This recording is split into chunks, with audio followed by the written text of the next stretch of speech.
So if we look at a B minor chord,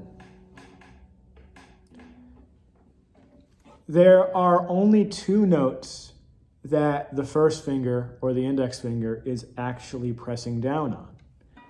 There are three notes that are occupied by the third, fourth, and second fingers here, these three notes. Right? So this note, the B, and this note, the F sharp, are the only two notes that you're pressing down on with the bar. So it isn't really worth it to take your finger and do a vice grip on all five strings, because the fourth, the third, and the second strings are not strings you're pressing down on. So that's a lot of wasted energy. And if you're playing a B minor over and over again in a song, by the end of the song, you're going to be exhausted. So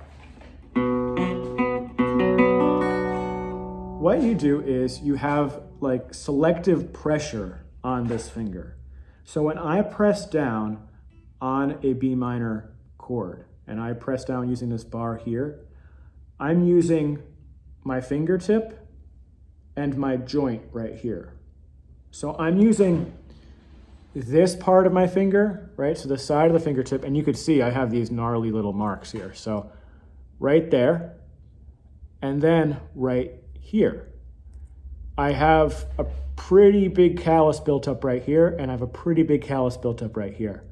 So when I press down, my finger, and it's not really something, well, I guess you could see it, my finger is actually lifting up just a little bit. So there's pressure on two parts of my finger as opposed to the whole thing. This feels so much more comfortable, especially if you build up the calluses for it. Now, when I play, can you see that? It's really tough to see. We'd have to get out like a macro lens, but my finger is lifting up just a little bit. So there's like a slight arch. This applies to so many other bar chords. You know, if we go to the F sharp major chord, it's the same thing, right? So I can lift up my fingertip and still bar that down.